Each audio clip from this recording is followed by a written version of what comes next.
feeling like a shark in a shrimp tank. Big fish, small pond in the shrimp tank. But it's sink or swim, only option is to win. In the murky water, not a thought of giving in. Hello and welcome back to the Shrimp Tank Post-Show Video Wrap-Up. My name is Lee Heisman. I was here with my co-host Chris Hanks and our guest today, Mark McGraw, owner of Sandler Training. Mark, great content. We recommend you download the iTunes podcast in its entirety at shrimptankpodcast.com. Mark, I learned so much from you in the show. I know that we saw eye to eye on a lot of topics.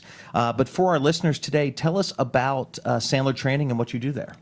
Yeah, we are a sales training, sales consulting business. We generally are going to work with businesses and help them put together a real reliable, proven, transferable system for selling. And so one of my revelations, we talked about this a little bit on the podcast, but one of my revelations as a business owner was that sales is a process. Like, because I really thought sales meant hire the rainmaker, right? The person who can create revenue for you. Me not being sales oriented, that's what you do. But how is sales a process, and how do you work with your clients to develop one? I think a lot of people, when they think about, to your point, a rainmaker a lot of times does not have the ability to know exactly what they're doing in terms of a process. They're not thinking through what are the logical steps that they're taking someone through. And when you take the time to break that down, you can actually create a sales process and a set of rules that people will apply at each step through the sales process. It makes it very highly effective and efficient. So, you know, we have a lot of our listeners over the years, and it's been years now, Chris, which is quite amazing, and many cities that we're in, but we have a lot of listeners that are trying to start up businesses or be entrepreneurs. We have a lot that are C-level executives or even running departments within their own organizations that they work at.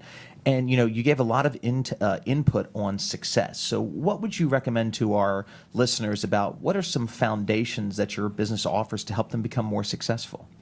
I would look at it in three ways. I would look at it in terms of what are the techniques that someone needs to have, whether they're a manager or whether they're a salesperson, whether they're the owner and president of the company. What techniques are they deploying in their business? Number two, I would look at the behaviors. What are their goals and what's their, we call it a cookbook, but what's the recipe that they're using day in and day out to run their operation? And then finally, and most importantly, what is their mindset or attitude? What beliefs do they hold that help them, you know, propel themselves forward or hold them back? And so for me, those are the three things that we always look at when we look to try to help coach someone to be at a higher level. So, you know, Mark, thanks so much for coming on the show. But if people want to get in touch with you and utilize your services, how would they get in touch with you? Yeah, easiest thing to do, email us at salesengine@sandler.com or reach out to us at 770-475-2799.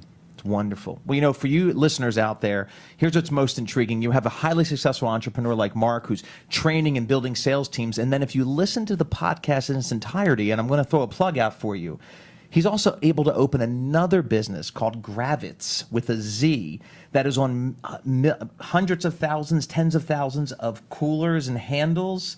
If you want to just share a little bit about that so people can go back and listen to the podcast. Yeah, we talked a little bit about the ability to come up with ideas, look at solving problems, also getting family members involved, and it's a lot of fun to be able to go help people and make money and have fun. That's my motto and how I live my life. Well, and you've done so. I recommend listening to the podcast in its entirety. It was great content, Mark, and I wanted to thank you today for coming on the show. And this is your Shrimp Tank Post-Show Video Wrap-Up.